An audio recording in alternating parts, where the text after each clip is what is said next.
دي بنسميها في شغلنا الاحترافيه، ان انت في نص الشغل تشرب سيجارتين مع الجمهور وترجع لنفس الحته. فانا عشان بشتغل كتير، انا بشتغل تقريبا 18 او 19 ساعه في اليوم، وانا مش عندي مشكله مع ده طبعا، بس ما عنديش ازمه كبيره معايا الحقيقه. فكل فتره ببقى محتاج ان انا يبقى في يوم عندي كده اتبل فيه او اجهز فيه اكل، يبقى على التسخين او حاجه. اللي عايشين لوحدهم عارفين الكلام ده طبعا، انت بقى عندك يوم تحاول تعمل فيه قدر الامكان حاجات كتير تسخنها بعدين. فبنسى نفسي. هقول لك بعمل ايه. بلبس مريالة مطبخ ده الاول على اللحم، مش اللحم كله يعني، في حته برضو ما تيسر كده بتداري حاجات بتاع. المهم عشان دي حته شائكه جدا، مش ده الموضوع، بس لازم نقف عند المريالة شويه. هي مريالة بيضة مكتوب عليها كده بخط، مش رقعه ولا نسخ ولا اريال ولا تايمز نيو رومان يو نو، هو خط اسمه بارام بارام باو باو، مكتوب عليها بالانجليزي المكون السري هو الحب. وفي قلب كده، قلب احمر متشخلع قوي اسفل منتصف الرجل، ونقط كده مديه ايحاءات انثويه جدا على المرياله. مش عارف انا اشتريتها ليه، ما كنتش في وعي تقريبا معاك يا زميلي انت فاهم. والمشكله ان انا ساعات جل من لا يسهو بننسى حاجات تبقى موجوده، تنسي مثلا بابريكا، تنسي فلفل اسود، تنسي حاجه، جبنه، سمنه، بتاع اي حاجه، فبتطلبيها بكل حسن نيه. انا بعمل كده بكل حسن نيه، والدليفري طبعا بيتاخر، فانا بنسى نفسي. بيوصل بروح افتح الباب وانا كده. هم حقهم يفهموني غلط، انا عارف والله حقهم جدا يفهموني غلط، بس والله بنسى. لا انا هنا واقفه بقى لان انا عندي مشكله مع الطيارين، وانا عايز استثمر هذا النجاح وهذا العدد الخرافي، يبقى ليا دور مجتمعي كراجل فنان، واتكلم عن هذه المهنه تحديدا. المهنه دي الناس دي بتتعب جدا جدا في البرد، بيبردوا قوي. ما تحدش سقف اسمعوا الكلام لحد الاخر انه مهم، ده عكس اللي انا بقوله.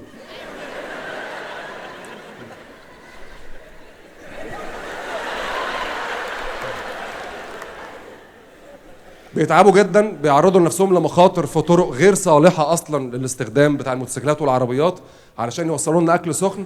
والكلام ده كله يا جماعه انا بقول دايما ان نديهم تبس كويس ونقدر ان هم ما اشتغلوش في مهنه تانية غير شريفه، والكلام ده كله انا بسحبه دلوقتي. انا وقفت كتير معاهم، كل واحد يظبط شغله. ليه دايما مفيش باقي؟ ايه الحكمه؟ والقصه بادئه من الكاشير. نعم معناش فكه؟ حد طالب حاجه يا جماعه؟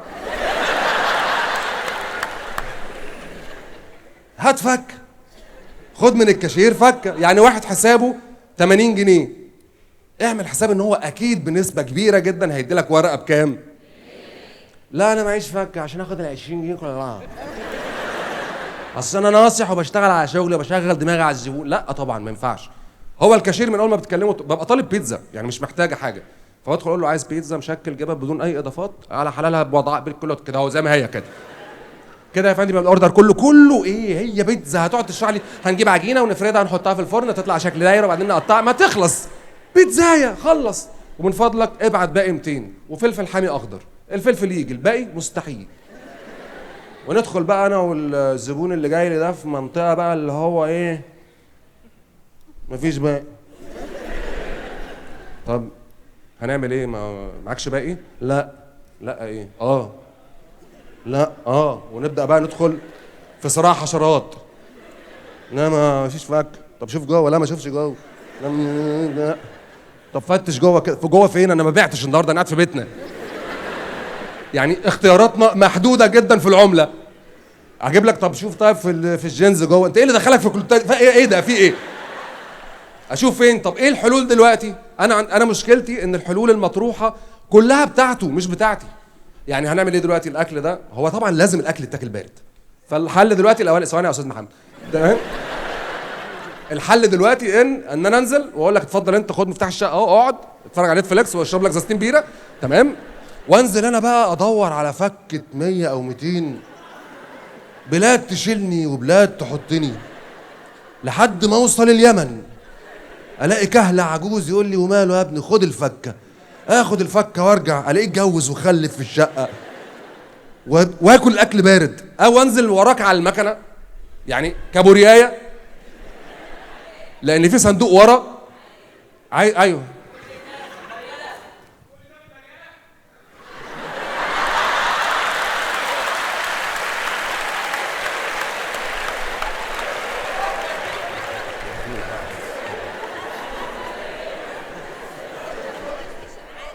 كل ده بالمريالة. اتبسطت؟ الصورة كيفتك دلوقتي؟ ايه ده؟ جبتها منين؟ انت مصاحب؟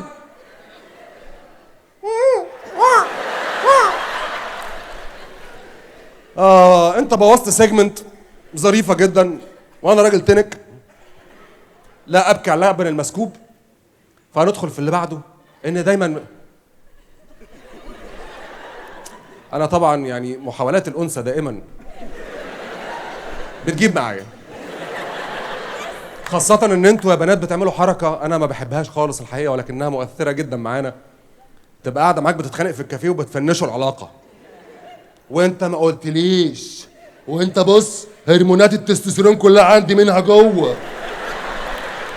لا ده انا لو هنكد على امك هنكد على امك. لا لو جايه معاك ان انا انزل ولا حاجه كده. وفي وسط الكلام يا معلم وهي بتقول لك اصل هقول لك على حاجه ممكن ولع لو سمحت للشيشه. ليه يطلب سوشي؟ يعني ايه يطلب سوشي في اللوكيشن؟ يعني مش فاهم. واحنا رايحين خروجه رايح بتشتغل مشي حالك من اجل البقاء حيا. قول لي بس احنا داخلين على ايه؟ انت متخيل ستوب معلش، انت متخيل كده انت قاعد في البيت عندكم فجاه وفجاه تلاقي الباب بيخبط تفتح تلاقي يسرى او عادل امام الاثنين. خلي بالك انت متخيل ان عادل امام ويسرى كانوا بيغيروا عند الناس لما بيصوروا في اماكن شعبيه او كده كرفانات ايه؟ انت جزء اصلا من شغلك ان انت تبقى قادر على التحول فجاه وفورا وبدون مقدمات. طب ما احنا بنشتغل 16 ساعة و18 وماله ساعة يا حبيبي؟ هو انت بتشتغل 16 ساعة كل يوم عندك اليوم ده علقة، انت رايح يا عم انت رايح تتفشخ اليوم ده تصوير في حاجة بتحبها، وانت بتعمل ده من السبت للجمعة مستحيل طبعا. ما ناخد قيمة غذائية طبعا شوية كاربس وشوية بروتين وشوية فيتامينز من السلطة وانتهينا. مش عارف تمشي حالك في أكلة بيضيق. هو انت لما مؤاخذه جاي تاكل السوشي ده عندنا في التصوير يعني مش هتاكله في بيتكم؟